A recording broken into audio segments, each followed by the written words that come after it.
When the book is written on this period, Fed Chief Jay Powell will go down as the guy who piloted the economic plane onto a course that gave you very little inflation turbulence and a smooth ride.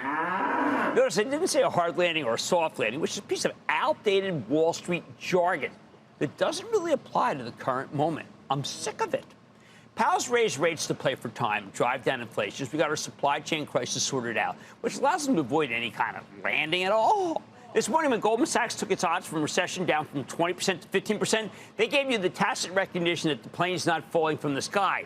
It's just busy flying. Why doesn't Powell, therefore, get the respect he deserves? Some of it's a belief that he kept rates too low too long. Oh, my God, the intelligentsia always hits you with that. In retrospect, sure, maybe he should have started 3 to 6 months earlier, but when you look back, there was no way he was going to start tightening until he was sure we'd more or less gotten over COVID. Powell proceeded with caution, which was the right approach. By the way, he started tightening much sooner than most central bankers in developed countries, and when he got going with the rate hikes, he was totally ruthless, exactly what we needed to beat inflation. Now, Powell will be tested a different way soon. Despite a Goldilocks-looking employment number, not too hot, not too cold, the bond market's begun to become a negative factor for the economy. It's been a theme of this whole show. We're getting progressively higher long rates. I don't like that. For ages, the long rates were too low, almost 1.5 points lower than the Fed mandated short rates, which was always viewed by these people who seem to know better that it was a sign of impending recession. They were wrong. I argue vociferously that the so-called long-dated paper was a disaster waiting to happen. People should sell, sell, sell. And those who owned it have lost fortunes as the plane simply wasn't able to land. They listened to no one. I was right, though. See, you got to be careful of what you wish for, though, because now the 20 years creeping up to where the short rates are, as the recognition that there's no landing ahead weighs on those who made the ill-advised decision to buy those bonds and are getting killed. Their furious selling is taking the yield on the 20-year, another year that I look at, to almost 4.6%. And that means we're going to see some meaningful increase in both mortgage rates, luckily headed for 8 and change, and credit card rates, which seem to go up exponentially on any uptick in longer-term Treasury yields. Well, I always tell you to pay those down. It's got to cause some slowing, slow travel, saving. By the way, if mortgage rates go to 9%, that's going to crush the housing stocks, including Toll Brothers, already down more than 5 points from its all-time high late last week. And Toll is the rich man's home builder with a hefty percentage of cash buyers. The others have really been crushed.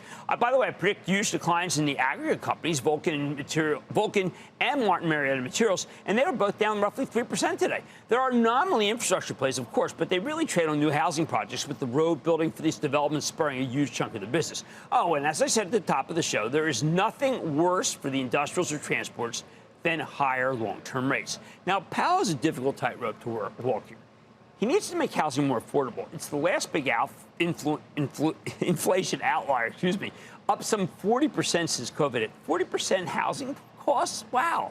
Higher rates could do the trick, but at a huge cost to the rest of the economy. And that's not Powell's plan. He wants home builders to put more homes up, but it's proven to be impossible given the newfound discipline of all the builders, coupled with the lack of land to build on and the myriad zoning issues. So far, Powell's rate hikes have cooled pretty much everything but oil, which is a function of OPEC+, and housing simply not cooperating yet.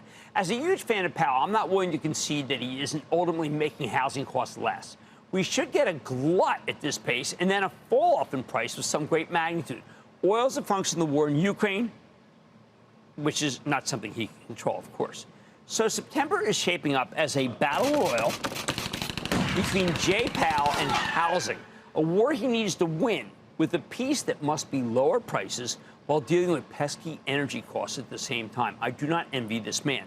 But unlike pretty much everyone else in the media, I'm giving the guy the benefit of the doubt. After all, he's navigated us through since COVID began.